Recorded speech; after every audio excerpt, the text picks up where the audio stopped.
Selamat pagi Bapak Ibu Saudara sekalian, saudara yang terkasih dalam Tuhan Yesus Kristus, saudara yang selalu bergantung kepada Tuhan Yesus. Selamat pagi, selamat bergabung kembali dalam Sukacita Pagi. Bapak Ibu Saudara, pada pagi hari ini saya mau mengajak kita melihat kembali pernyataan dari Allah kepada bangsa Israel, bangsa pilihan, melalui hambanya Musa. Dikatakan di dalam Keluaran 15 ayat 26 seperti demikian.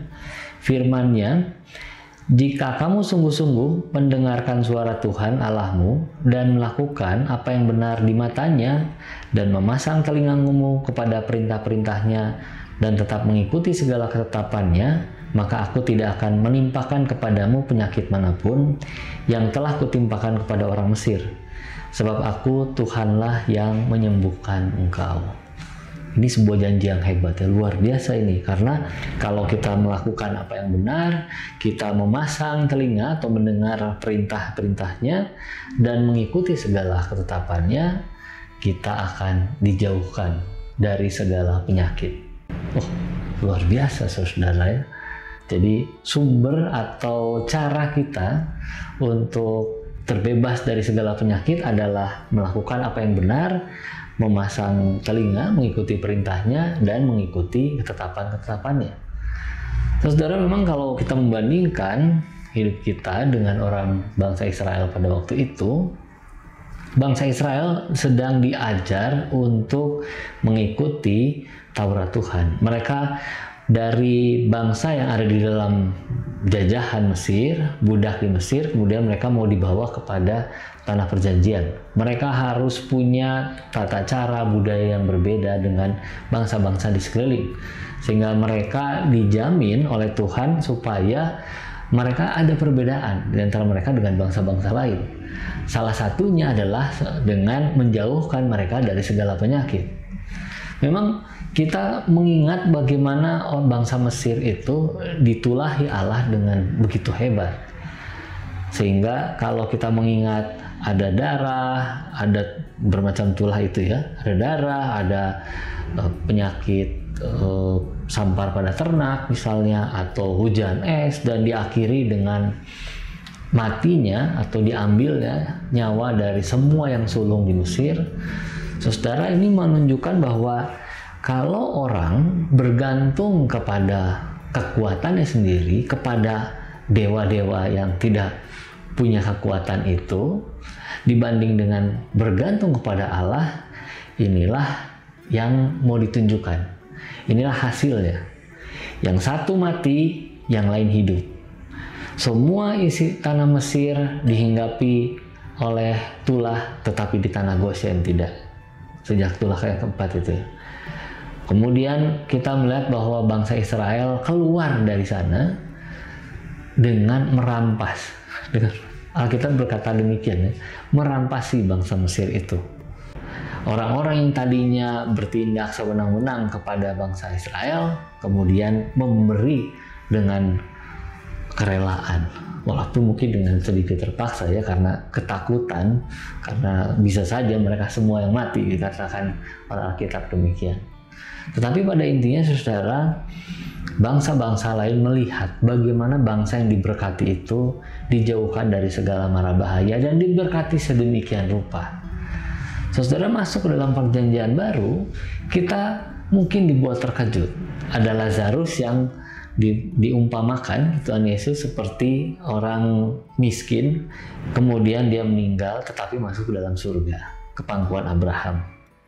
Atau ada orang-orang miskin lain, orang-orang yang tidak mampu, yang disembuhkan oleh Tuhan Yesus, dan ketika murid-murid bertanya salah siapa ini, Tuhan Yesus berkata bukan salah dia, bukan salah orang tuanya, tetapi kehendak Tuhan lah, pekerjaan Tuhan yang menyatakan di situ. Saudara, ini menjadi seperti sebuah kontradiksi. Tadi Tuhan menyatakan bahwa bangsa Israel tidak akan ditimpa penyakit, tetapi pada perjanjian baru kita melihat ada orang-orang sakit di tanah Yahudi, di tanah Yehuda. Apakah mereka adalah orang-orang yang sakit karena melakukan dosa? Tetapi lalu Tuhan Yesus berkata bahwa bukan persoalan dosa. Saudara, ini seperti kontradiksi ya. Tetapi kalau kita merenungkan kembali saudara-saudara, di dalam perjanjian baru kita mengenal bahwa ada orang-orang yang percaya ya, merespon untuk percaya. Orang-orang yang seperti itu, saudara, sama dengan orang-orang Israel pada waktu zaman dahulu. Mereka adalah bangsa yang dipilih, mereka adalah orang-orang pilihan. Berarti kita juga termasuk orang-orang seperti itu. Tugas kita, saudara, adalah melakukan apa yang benar, memasang telinga pada perintah-perintah Tuhan, dan mengikuti ketetapan-ketetapannya. 3 tugas inilah, saudara, yang menjauhkan kita dari melakukan hal-hal yang tidak menyenangkan Allah dan kemudian mendatangkan penghukuman. Penghukuman masih tetap ada, saudara. Jangan lupakan itu ya. Jangan merasa bahwa saudara-saudara sudah di dalam perjanjian baru lalu kita merasa bahwa wah, kita hidup dalam kasih anugerah Allah dan kalaupun saya bersalah saya tidak akan dihukum Tuhan. Oh, saudara-saudara, hati-hati, kita masih menghadapi hukuman-hukuman. Mungkin besarnya tidak seperti tulah yang didatangkan pada orang Mesir, tetapi ingat bahwa hukuman itu bisa terus-menerus menjadi bola salju ketika kita mengabaikan untuk bertobat. Jadi saudara, panggilan kepada kita, lakukanlah apa yang menjadi bagian kita. Kalau saudara saat ini kita terbaring lemah, mungkin kita tidak bisa langsung menyatakan bahwa oh, saya berdosa. Tetapi saudara, akan lebih baik jika kita mengaku kalau kita punya sesuatu dosa yang belum kita akui di hadapan Tuhan.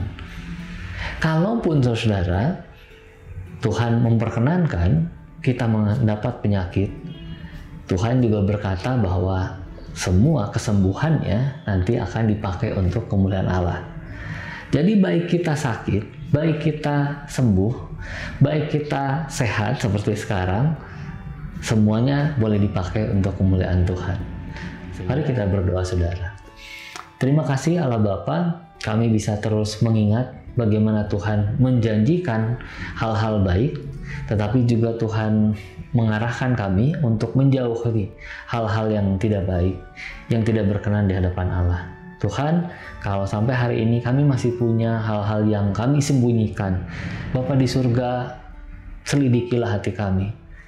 Arahkanlah kami untuk mengaku dosa ke hadapan Engkau, karena Engkau mengampuni segala dosa ketika kami datang ke hadapan-Mu dengan penuh kerendahan hati.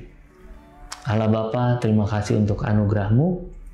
Kami menyerahkan supaya hidup kami boleh semakin hari semakin menuruti apa yang Roh Kudus arahkan. Terima kasih Allah Bapa untuk kesempatan pagi ini. Kami serahkan doa ini dalam nama Yesus Kristus. Amin. Mari terus setia dalam pimpinan Roh Kudus. Damai sejahtera dari Tuhan Yesus Kristus menyertai.